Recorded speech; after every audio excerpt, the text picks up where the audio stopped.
कि कमलनाथ तो अपनी जो पॉलिटिकल इनिंग है वो पूरी कर चुके हैं। ऐसे में उनके बेटे जो हैं नकुल नाथ, उनकी वाइफ जो हैं, उनको लोकसभा का टिकट दिए जाने को लेकर पूरे का पूरा मसला है। और यहाँ पर बीजेपी के अंदर भी अब बगावत उठती हुई दिखाई पड़ रही है। शिवराज सिंह चौहान को आप जो है बाहर कर देते हो, कमलनाथ को बुलाकर सम्मान देने की बात करते हो। वही शिवराज जिन्होंने मध्य प्रदेश के अंदर आपको 160 से भी ज़्यादा सीटें दिलाकर दी। तो ऐसे में अपने नेताओं की अगर आप इस तरह से अपमान करोगे और दूसरे नेताओं को बुलाकर अगर सम्मान करोगे तो मेरे ख्याल में ये बीजेपी के ऊपर भी सवाल उठता हुआ दिखाई पड़ेगा। खास तौर पर कांग्रेस के पीछे तो मानो एक प्रकार से हाथ धोकर पड़ गई। आप देखिए हाल ही में ज्योतिरादित्य सिंधिया ने यहाँ कांग्रेस के लगभग 200 पदाधिकारी हाल ही में भारतीय जनता पार्टी में शामिल कराए थे, तो निश्चित तौर पर कांग्रेस को ये बात काफी बड़ा झटका है।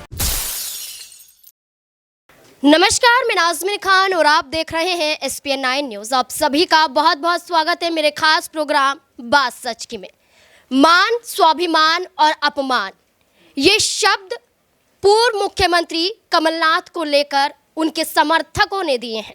ये कहा है कि कांग्रेस में रहकर कमलनाथ अपमानित हो रहे हैं। ये कहा जा रहा है कि कमलनाथ को कांग्रेस दरकिनार कर रही है। लेकिन क्या वाकई ऐसा है? क्या कमलनाथ को तवज्जो कांग्रेस पार्टी नहीं दे रही है, या लोकसभा चुनाव से पहले कमलनाथ अपना फायदा देखते हुए नजर आ रहे हैं? जैसे ज्योतिरादित्य सिंधिया ने अपना फायदा देखा और भारतीय जनता पार्टी में जाकर शामिल हो जाते हैं, तो क्या उसी लाइन में कमलनाथ भी नजर आ रहे हैं? क्या कमलनाथ के जो सुर बदल रहे हैं, जो कमलनाथ के कदम आगे बढ़ रहे हैं और भारतीय जनता पार्टी की तरफ बढ़ रहे हैं, तो क्या कमलनाथ ना सिर्फ अपना फायदा बल्कि अपने बेटे का भी फायदा चाहते हैं? ये तमाम मायने इसलिए निकाले जा रहे हैं क्योंकि बीते दिन कमलनाथ छिंदवाड़ा में अपना कार्यक्रम बीच में ही रोककर दिल्ली चले जाते हैं। और आज ये कहा जा रहा है कि कमलनाथ दिल्ली में भाजपा के कई नेताओं से मुलाकात करते हुए भी नजर आएंगे। इतना ही नहीं, ये भी कहा जा रहा है कि कमलनाथ मुलाकात नहीं, यहाँ अकेले मुलाकात करते हुए नजर नहीं आएंगे, बल्कि कांग्रेस के कई विधायक भी कमलनाथ के साथ हो सकते हैं, जिसको लेकर भी ये कहा जा रहा है कि अभी से ही विधायकों के फोन बंद हैं।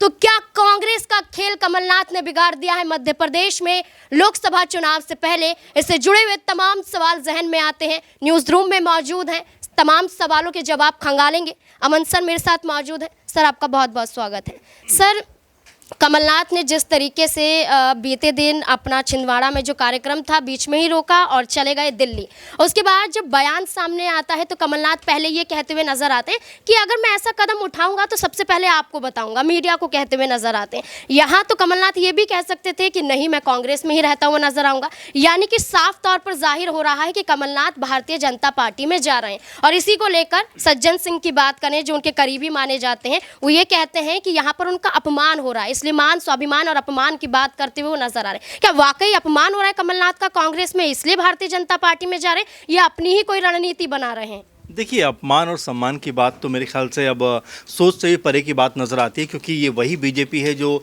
कमलनाथ को भ्रष्टनाथ के नाम से बुलाती है, उनके ऊपर वीडियो बनाती है कि मध्य प्रदेश को उन्होंने जमकर लूटा है, तमाम तरह की बातें उनके ऊपर कहती है, करप्शन का आरोप लगाती है। और अभी भी अगर बीजेपी के आप जो यूट्यूब चैनल पर जाकर देखें तो कमलनाथ को बाकायदा भ्रष्टनाथ के नाम से बनाकर एक वीडियो पोस्ट किया हुआ है। तो ऐसे में वो कमलनाथ सम्मान ढूंढने अगर बीजेपी में जाएंगे तो मुझे लगता है कि क्या सम्मान वहाँ पर मिलेगा ये बेहतर जानते हैं आप भी, हम भी। और इसके अलावा अगर पॉलिटिकल एंगल से आप सोचें तो जाहिर बात है कि उनको लग रहा है कि अब कांग्रेस पार्टी जो है वो एक डूबता हुआ जहाज है और यहाँ से जितनी जल्दी हो सके उतरा जाए उतना जल्दी बेहतर है। हालांकि कमलनाथ तो अपनी जो पॉलिटिकल इनिंग है वो पूरी कर चुके हैं। ऐसे में उनके बेटे जो हैं नकुल नाथ, उनकी वाइफ जो हैं, उनको लोकसभा का टिकट दिए जाने को लेकर पूरे का पूरा मसला है। और यहाँ पर बीजेपी के अंदर भी अब बगावत उठती हुई दिखाई पड़ रही। तमाम सारे नेता जो अब ये कहते हुए नजर आ रहे हैं कि कमलनाथ का जिस तरह से सिख दंगों में भी कहीं ना कहीं बड़ी भूमिका कही जाती है, मानी जाती है, उसको लेकर अब जो है पंजाब से भी सुर उठने शुरू हो रहे हैं। तो ऐसे में क्या बीजेपी अब ये सोच रही है कि उसकी पार्टी के नेताओं के अंदर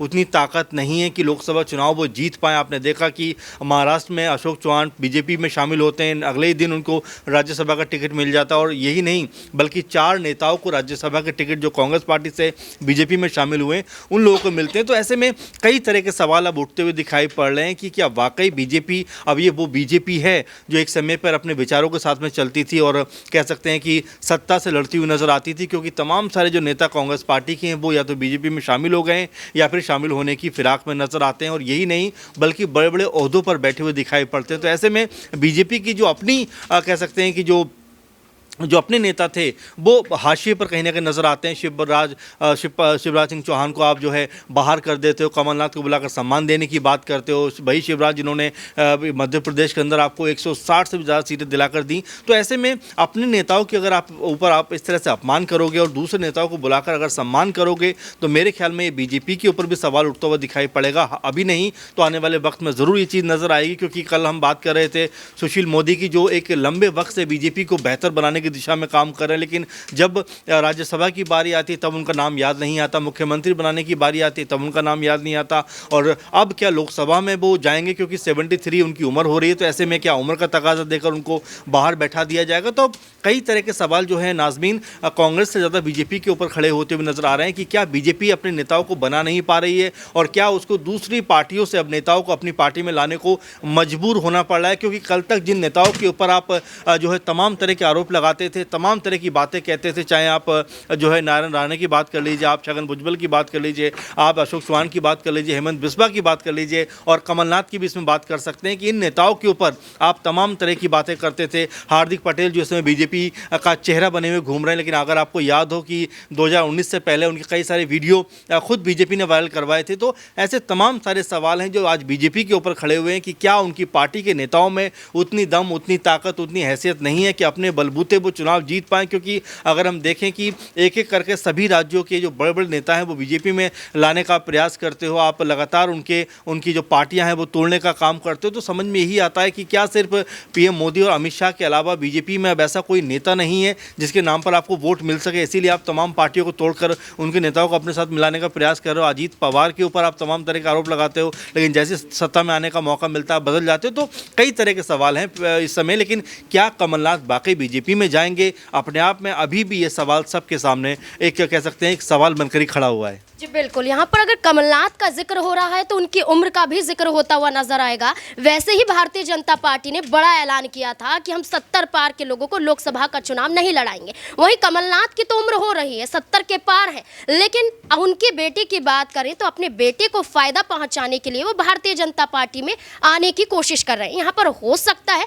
कि कमलनाथ चाहते तो कांग्रेस में ही रहते, अपने बेटे को भारतीय जनता पार्टी में भेज सकते थे, तो दोनों पार्टियों का सहयोग यहाँ पर मिलता हुआ नजर आता। लेकिन कमलनाथ ने ऐसा नहीं सोचा। वो कमलनाथ जो नेता प्रतिपक्ष में भी रहे हैं, वो कमलनाथ जो महाराष्ट्र में पर्यवेक्षक के रूप में भी रहे हैं, वो कमलनाथ जो यूपी से आते हैं लेकिन मध्य प्रदेश में अपनी सत्ता कायम रखते हैं, लेकिन वो कमलनाथ जो पूर्व मुख्यमंत्री भी रहे हैं, लेकिन कांग्रेस में रहकर इतनी सारी जिम्मेदारियां वो निभा चुके हैं, लेकिन उसके बावजूद कांग्रेस को लेकर ये कहते हुए नजर आते हैं कि वो अपमानित हुए हैं। अक्षय मेरे साथ मौजूद है, जानने की कोशिश करेंगे कि कमलनाथ जो अब दिल्ली पहुंचे हुए हैं, ये भी कहा जा रहा है उनके समर्थक विधायक भी दिल्ली पहुंच रहे हैं और कमलनाथ लगभग कांग्रेस के 10 से 11 विधायकों को अपने साथ ला रहे हैं। तो ऐसे में लोकसभा चुनाव से पहले कांग्रेस को तोड़ने की तैयारी कमलनाथ ने कर ली। देखिए, यही चीज़ लगातार कही जाती है ऑपरेशन लोटस के नाम से, ऑपरेशन कमल के नाम से, कि खास तौर पर जब चुनाव आते, चाहे यहाँ किन्हीं भी राज्य की विधानसभा चुनाव हो, चाहे यहाँ लोकसभा चुनाव हो, ये बात लगातार विपक्ष कहता है कि जो विपक्षी दल हैं, विपक्षी पार्टियां हैं, उनके नेताओं को तोड़ करके, उनकी पार्टियों को तोड़कर उनके नेताओं को अपने पाले में बीजेपी करने में जुट जाती है, चाहे किन्हीं भी राज्य की विधानसभा या लोकसभा चुनाव क्यों ना हो। अब जिस तरीके से कमलनाथ को लेकर लगातार अटकलें हैं, और ये जो अटकलें हैं, अटकलों का ये जो बाजार है, ये लगातार गर्म होता जा रहा है। सीधी इसकी वजह यही मानी जा रही है सबसे बड़ी, कि जिस तरीके से 5 दिन का अपना छिंदवाड़ा का दौरा बीच में छोड़ करके दिल्ली कमलनाथ रवाना हुए, साथ में बेटे नकुलनाथ भी थे। दूसरी ओर दिल्ली में भारतीय जनता पार्टी का राष्ट्रीय अधिवेशन चल रहा था, जिसका आज दूसरा और अंतिम दिन है। अब ऐसे में माना जा रहा है कि इस ही बीच यहाँ पर उनकी मुलाकात प्रधानमंत्री नरेंद्र मोदी से हो भी सकती है, क्योंकि खबरें ये भी आई थी कि कमलनाथ ने प्रधानमंत्री नरेंद्र मोदी से मिलने के लिए वक्त मांगा था, और वो भी ऐसे मौके पर जिस बीच अब वो दिल्ली रवाना हो चुके हैं। अब यहाँ पर यही चीज़ है, क्या प्रधानमंत्री नरेंद्र मोदी से मिलने के लिए सीधे तौर पर रवाना हुए हैं या बीजेपी राष्ट्रीय अध्यक्ष से बात होगी? तो निश्चित तौर पर वही बात है कि विपक्ष जिस तरीके से लगातार कहता है कि जो तमाम विपक्षी दल हैं उनको तोड़ करके उनकी दिग्गज नेताओं को अपनी पार्टी में करती है, बल्कि अब तो यहाँ ये भी चीज़ देखने को मिल रही है कि खासतौर पर कांग्रेस के पीछे तो मानो एक प्रकार से हाथ धोकर पड़ गई। आप देखिए, हाल ही में ज्योतिरादित्य सिंधिया ने यहाँ कांग्रेस के लगभग 200 पदाधिकारी हाल ही में भारतीय जनता पार्टी में शामिल कराए थे, तो निश्चित तौर पर कांग्रेस को ये काफ़ी बड़ा झटका है। इस मुद्दे को लेकर क्या है आपकी राय, कमेंट बॉक्स में जरूर बताएं। देखते रहे SPN9 न्यूज़। धन्यवाद।